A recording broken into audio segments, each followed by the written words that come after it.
164 St. Louis police officers have been killed in the line of duty from 1861 to 2013. We're going to learn more about a book detailing their stories. And an all-new season is just around the corner at America's oldest and largest outdoor theater. We're going to find out what's coming up this summer at the Muny. And I recently visited a brand new trapeze school for a private lesson. And did I mention I'm afraid of heights? You definitely don't want to miss that. All that and more coming up on this edition of St. Louis Presents.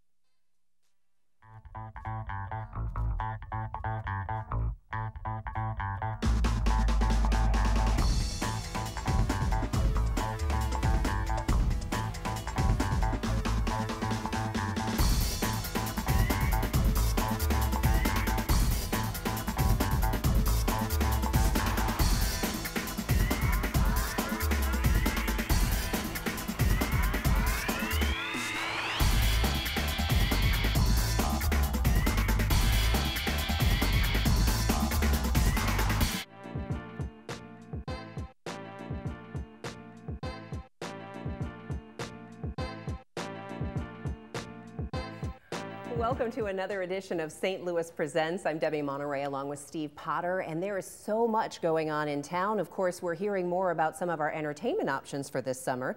We'll hear more about things you can do. We'll hear Sande screaming in just a little bit as well. I heard her earlier do that. That should be fun. A little bit different this year is that Fair St. Louis won't be at the Arch Grounds this year. It will be in Forest Park, which will be a change. Right, due to all the work they're doing down there. Right. Exactly. It's hard to get around the Arch Grounds these days. It'll all be well worth it. But what do you think about Fair St. Louis at Forest Park? I don't think it's any big deal. You know, I read something in the St. Louis Post-Dispatch the other day, so it must be true. It said on the opening day of the 1904 World's Fair, there were 200,000 people at the opening ceremonies. So, of course, they weren't all driving cars. That's right. I do remember about 10 years ago when they had the New Year's Eve celebration in Forest Park, and I went, and I think it was in part because it was a beautiful, warm night, but there were so many people in the park that it was, for me, I don't like huge crowds. It was a little nightmarish trying to get back out. Well, you know, they've been doing Lou Fest there every year. That seems to be working out. So it's only 1 year, so I say roll with it. It'll be all right. All right, there will be fireworks, of course. There'll be some new things. Right. No air shows this year for that. But they have some great entertainment. I mean, they've got, let's see, we've got Bonnie Raitt, Perry, Mary Lambert, The Fray. They just announced En Vogue. And your buddies, Ozark Mountain Daredevils used to play in my high school auditorium when I was a kid. So how about that? I haven't seen them for a long time. Will you be heading out to see them? I will. Well, I don't think they'll remember me, but I'll ask. Well, so there is that, of course, and many, many more options. But I think something that people will definitely, Steve, want to be putting on their calendars for things to do would be flying through the air with the greatest of ease. So that said, let's see how Sande Stevenson did, doing exactly that. Just so you guys know, if you didn't hear earlier, I am petrified of heights. And your girl had the opportunity to go check out the Circus Harmony Trapeze School. It was absolutely amazing, but I know you guys want to know if I actually went through with it, so check it out. What about Circus Harmony? So Circus Harmony is a social circus organization. That means we use the teaching and performing of circus arts to motivate social change. We're based at City Museum, where you can take classes ages 5 and up. Our oldest student is 87 and takes trapeze classes. Which is what we're standing in front of right now, the trapeze, yes? Well, but at City Museum, we were a little limited in height, and we wanted to do flying trapeze. So we are here now at Union Station, where we have just opened the Circus Harmony Flying Trapeze Center, where men, women, children, and news talent can slip the bonds of gravity and fly through the air with the greatest of ease and safety. So would you like to do a backflip, dismount to the net? Okay, so we'll keep it simple. Okay. Oh my God. Okay. Shoot. Oh my God, this is really high. I don't know. You're okay. So if you take another step up, if you want something to grab, you can grab onto this, or you can take my hand, whatever's more comfortable for you. Okay? Oh, okay. You got it. Oh my gosh. You have all this to grab onto. Perfect. Oh my God. Okay. Okay. And step all the way up on the board. Okay. And we just take it easy, right? Just hang out right here for a second. Okay? So if you come around here and stand in the middle, you'll feel more comfortable. Okay. Oh crap! Holy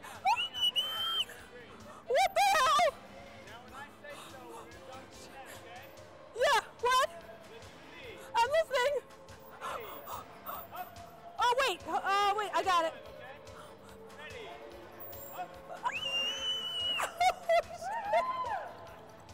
I love you, Mitt. Oh. Do you guys have people that freaked out as badly as I did? You can be honest. You're up there. But no, we get people who are scared all the time. Yeah, that's, I am petrified and it's our goal of to make heights. sure that they take that step off. Well, we are very proud of Sande for facing her fears. She was a true champ, and I think we all need to do that next. Well, my next guest has managed the St. Louis Police Library for 32 years. She recently authored the second edition of In the Line of Duty, St. Louis Police Officers Who Made the Ultimate Sacrifice. It's a book that tells the stories of the St. Louis police officers who've lost their lives in the line of duty since 1861.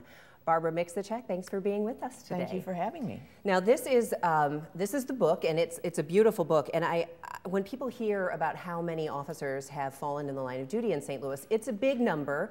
But when you see all of the faces, it's even more amazing. I know all of these pictures are in police headquarters. They are. But why the second edition? Because I know you already had one out a few years back. Yes, the first edition came out in 1991, and so it has been 23 years since then, and unfortunately we had 16 new officers that needed to be added to the roster of the fallen. And with new technology, the internet, being able to contact families and digital photography, we were just able to redo the entire book and make it not only complete up to today, but a much better book. There are obviously some very tragic stories. Some of them are interesting in that regard. I know there was just a story in the news in recent weeks because a convicted cop killer was up for parole. Is the story of that officer in this book as well? It is. That was Officer Johnny Corbin, who was killed in 1985, and his was extremely tragic. He was a Vietnam War hero. He had been a highly decorated police officer, received our second highest award, and he was simply giving out parking tickets on a tri-car, and a man who returned to his vehicle and had a $4 ticket became enraged and gunned his vehicle and ran Officer Corbin down, knocked him onto the hood of the car, traveled 50, 60 feet. The poor officer fell to the ground. The man then got out of his car, calmly put his sunglasses on, walked over to the officer and began kicking him violently. He was, of course, unconscious, but it was just a horrible act. And I guess he would have kept doing that, except a citizen grabbed the officer's gun that had fallen to the ground during the accident and held it on the perpetrator. He was given life in prison, and he recently came up for parole, but there was a lot of officers who appealed to the parole board, and he did not receive parole. We do tend to think that the times that we're living in are the most violent. We hear stories in the news all the time and we think, what's going on with the world? Why are things getting worse? But there have always been some turbulent times in the city. I imagine we had bombings in the 80s. What about the 20s, the Roaring 20s? Goodness. Well, we lost 46 officers during the 1920s. That's an astonishing number, 8 alone in the year 1920. So that was an extremely dangerous time. One of the stories in the book that always affected me, a sergeant whose name was Robert Woody was driving along on his patrol in the middle of the night when he and his driver saw a flaming car go past them. And of course this caught their attention because the car was on fire. So they followed the car, which then stopped, and 4 men jumped out and ran up to a citizen who was waiting at a stoplight and jumped on the running boards of his car and put a gun to his head and said, "Drive," and he was petrified. Meanwhile, Sergeant Woody shows up, and it turned out that this was a gang of thieves. They had just perpetrated 7 robberies and had stolen this car and driven it so hard, they said, that the engine caught fire, which was why the flames were coming out of the car. And there was a shootout between these men and the sergeant, and he was killed. Wow. When you contact families for this second edition, is there sort of a general reaction that they have? Are they happy to update the stories or give details, or is it still just a very painful chapter in these families' lives? It is painful, but it means a lot to them. I got to know one family of an officer, Roger Hardy, I spoke with his son 23 years ago. He has since passed on, but this time I talked to the grandson, and this means very, very much to them to have, and to all the families, that the sacrifice that they made, because of course the officer gave his life, but the families lost their husband, brother, son, and it means a lot to them even to this day. And the families are very grateful that they're not going to be forgotten. Well, I understand that when the police department moves into its new facilities on Olive, because of the weight of the police library going back 150 years, you'll be staying in the old facility. Yes, the library is staying behind where it is right now, which is the police academy. Well, it is called In the Line of Duty, St. Louis police officers who made the ultimate sacrifice. It is well worth flipping through and remembering and respecting those officers who sacrificed their lives for the safety of St. Louis. Barbara Mixachek, thank you so much for being with us. Thank you for having me. Now, coming up, we'll talk a little bit more about the Muny and finding a job, that and more, when St. Louis Presents continues.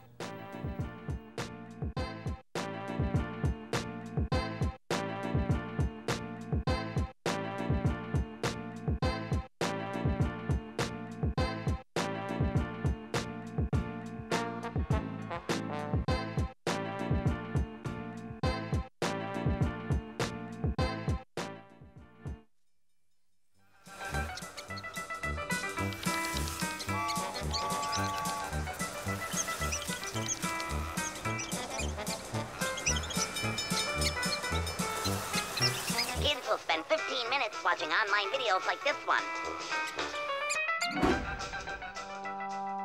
Brushing for 2 minutes now can save your child from severe tooth pain later. 2 minutes twice a day. They have the time.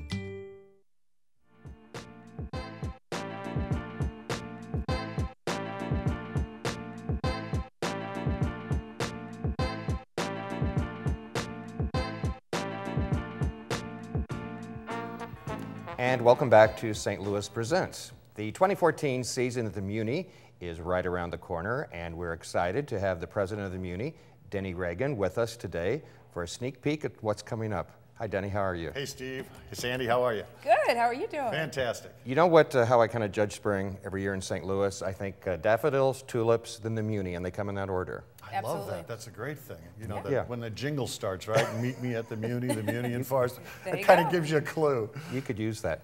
And what a history the Muny has had, not just in this community, really. I mean, it's known all over the world, Denny. Well, it is. I mean, of course, the Muny started back in 1919, was our first season, and we've put on tons and tons of shows since then. 52 million people, I think, have gone through the gates since that time.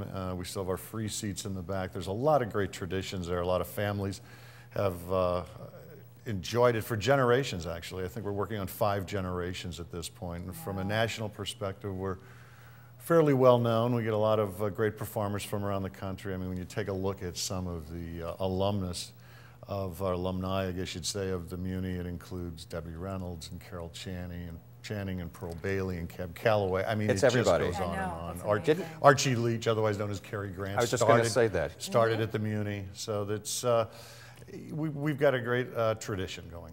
So when does the official season start, and when does it end? June 16th. Okay. It will be will be opening night this year, and we're going to be opening with Billy Elliot at that time. Why don't we run down the season since Yeah. we bring that up? Sure, we can Billy do that. Elliot, Billy Elliot. That's exciting. It is exciting because it's a U.S. premiere for a regional production. It's been produced on Broadway. The tour's been out in the country.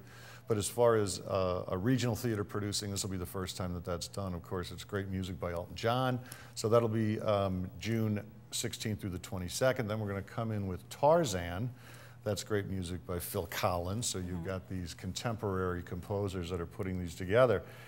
June 25th to July 2nd, that actually has one extra performance on it. So anyone who wants the really good seats, you can get those on July 2nd because we don't have season ticket holders in then. We're doing Porgy and Bess then, Gershwin's Porgy and Bess. That's the next show. Then that'll be followed up by the Addams Family. Ah, Cool.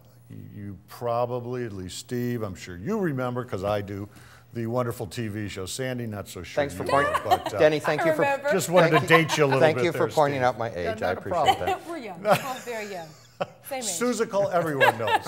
Seussical, the musical, that's coming up next. That's also incredibly appropriate for children, as are most of our shows. Grease is after that. That's always a huge, huge favorite. I like the main character's name. Yeah, of course you do, Sande. And I guess if we could change a vowel in mine, we could be Sandy and Danny doing this instead of Sandy and Denny. You always have reminded me of Olivia Newton-John. Yeah. People tell me that all the time. So Grease also has 2 extra performances on, I think it's 2. Yeah, 2 extra performances on it. And then we're going to close the season with Hello, Dolly. And that'll run August 11th through the 17th. Oh, I've got a little Dolly Muny trivia. I saw Pearl Bailey do the all-black cast of Hello, Dolly at the Muny. Would you even know when that was? 1968. I was my there. first year at the Muny. Is that right? Yeah, first year I worked at the Muny. Oh, that's cool. But that was with Cab Calloway. But you know who else was in that cast? Who else? As one of the waiters? Morgan Freeman. Are you kidding? No way. Yes. He started out in musical theater. You know, one thing, Denny, I think is important to bring out, and maybe a lot of people don't realize, is that these aren't just touring shows that are coming through, but the Muny produces their own shows, and that's a big deal. It is a big deal to us because the Muny stage is the largest there is. I mean, as far as musical theater is concerned, it's 100 feet across. Some of the shows that come in on tour will only be 40, maybe 50 feet across. So we've got this huge stage to fill.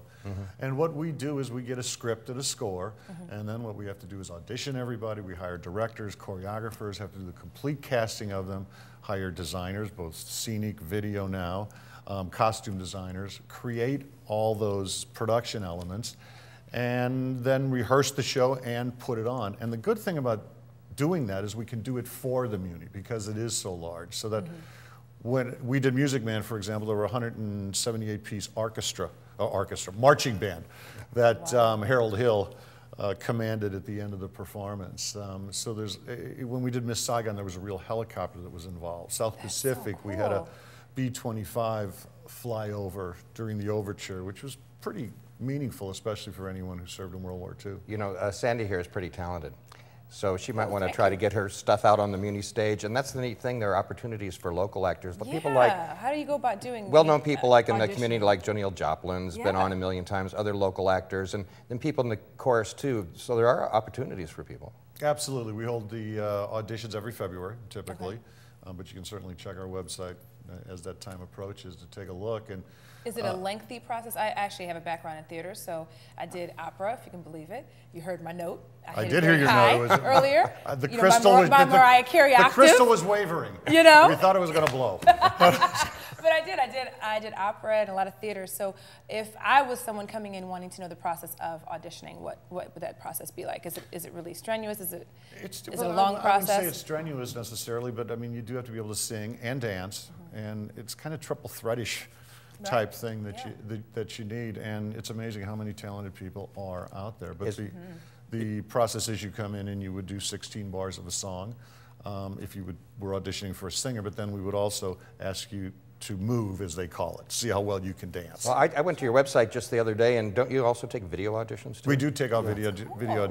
This year was the first year we did that. Is it too late for Sande to audition for Grease this season? Right now, yes. Okay, shoot. Unfortunately. Darn. That's all right. Well, February. just briefly, Denny, if people want tickets or season tickets, go to your website, I guess. Go to the website right now. Season tickets are on sale right now. Single tickets will go on sale May 31st. Right. I'm sorry. And of course, you can call 361-1900 if you want to order season tickets over the phone. Denny Reagan is the president of the Muny. Thanks for coming on. We look My forward pleasure. to it. having you. Okay, I'll look for you next year. Yes, next February. Thanks, Andy. We're going to take a little break, and if you're looking for a job, you'll be interested in what's coming up. We'll be back with more St. Louis Presents right after this.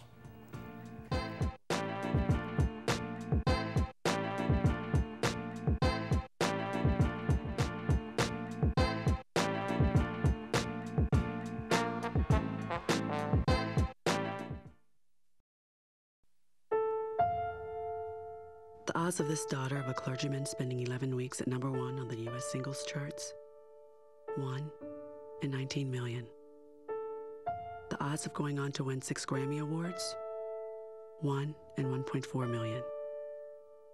The odds of having a child diagnosed with autism? 1 in 110. I'm Toni Braxton, and I encourage you to learn the signs of autism at autismspeaks.org.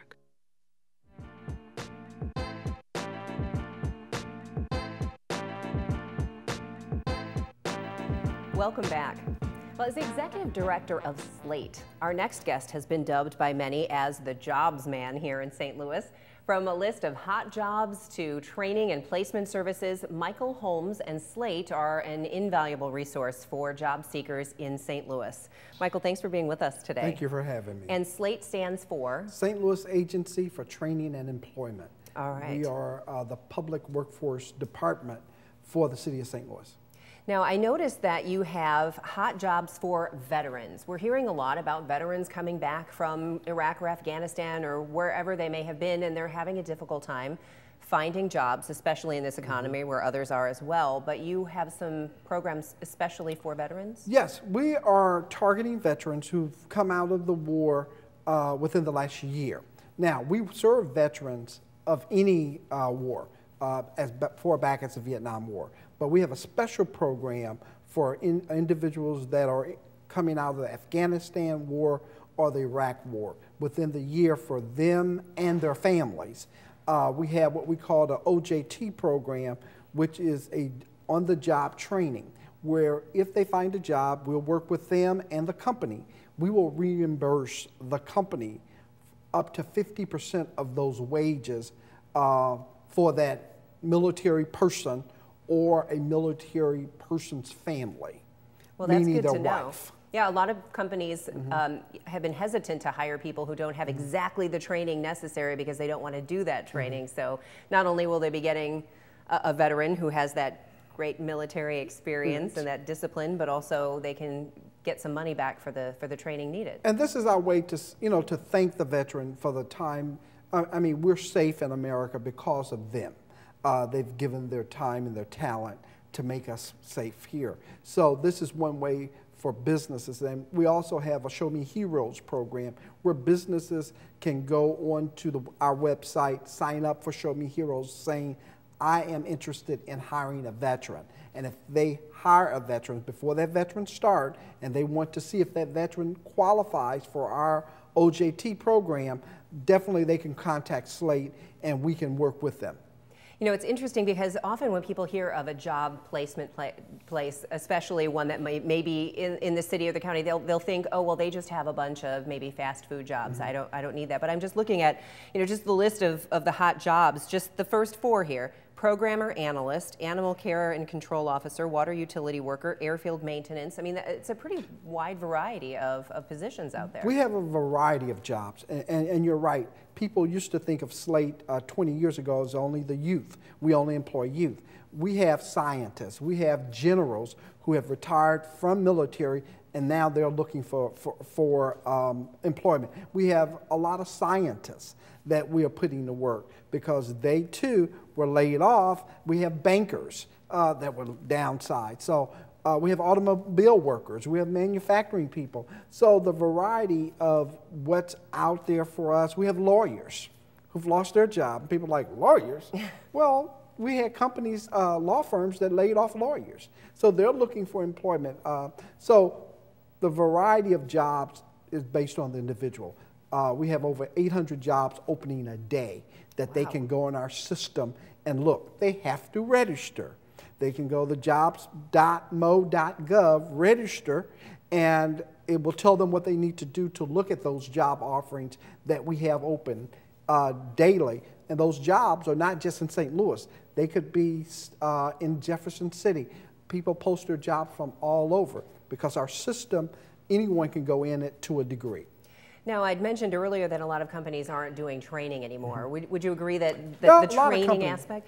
So how do you overcome that? If somebody comes to you and they've been frustrated because they're looking for a job and they have qualifications, but not those qualifications, what are some of the options? One of the options that people can do, and that's what we call it a dislocated worker. If we can verify that that individual has been dislocated from a job, meaning they've used unemployment is currently running out, or they're currently receiving an unemployment check, we have funds that we can send that person to school to get a certification. Now, we're not going to send a person to go get a degree. Right. But if they're in their last year, lost their job, they're in their last year of nursing school, we'll help them complete that last year. If they need an IT certification, a lot of people have a lot of experience, they've worked for a while, but they need that one certification to move them to the next level. If they're dislocated, we can do that. Hostess employees, a lot of people were laid off when Hostess closed. We have funds for those individuals if they want to be reskilled, retrained in different areas. Maybe they want to go and be a chef now or a baker. Well, if they come into Slate, we will assess them, see if they're qualifying for that fund that we have for Hostess, for Yellow Pages, for CPI. It's several companies that we have funding for. There's been a lot of talk in St. Louis about all the startups that we have, especially all the tech startups, and there's a group that has started teaching people how to be coders because apparently this industry needs a lot more programmers and coders. Are you finding that as well, and are you involved with that aspect of it too? Matter of fact, I'm meeting with Launch Code today. This afternoon we have a meeting to talk to them about being an intermediary for us. We're going to do a special training program for individuals who have been we call them long-term unemployed in the IT area. The focus is IT. We want to get people who've been laid off in IT to come back and see what they need to be retrained. And we're hoping that Launch Code would be that intermediary to work with those 100 businesses that they're working with to get a good group. After we train them, we're working with all of the school, higher education facilities. I think it's around about 5 we're working with to do specialized training.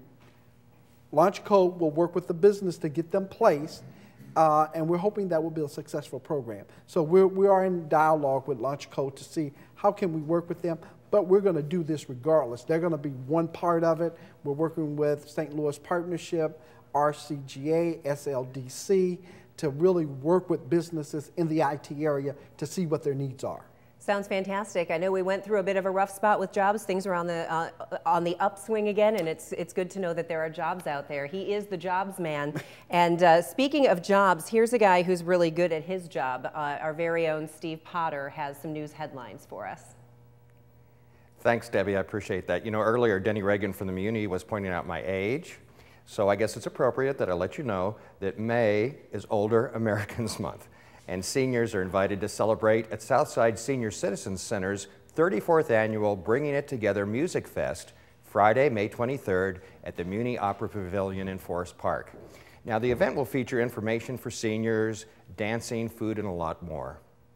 In honor of this year's Earth Day, Mayor Slay announced a new city sustainability initiative called Milkweeds for Monarchs, in an effort to increase the declining monarch butterfly population.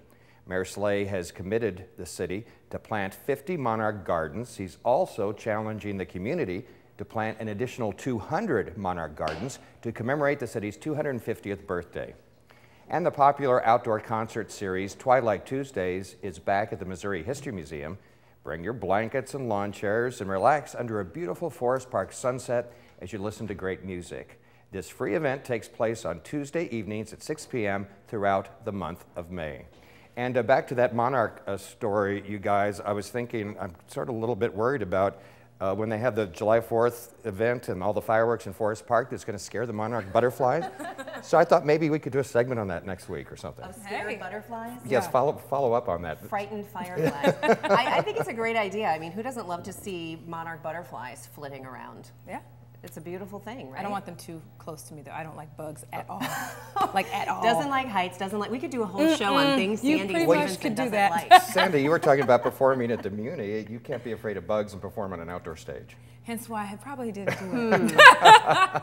All of my stages were indoors, so. All right, so topics for future shows to come. We certainly hope you enjoyed this episode of St. Louis Presents. Thanks to all of our guests, and thank you to those at home who are watching. And yes, check us out on Facebook, Twitter, and YouTube. We'll see you next time. Bye. Bye.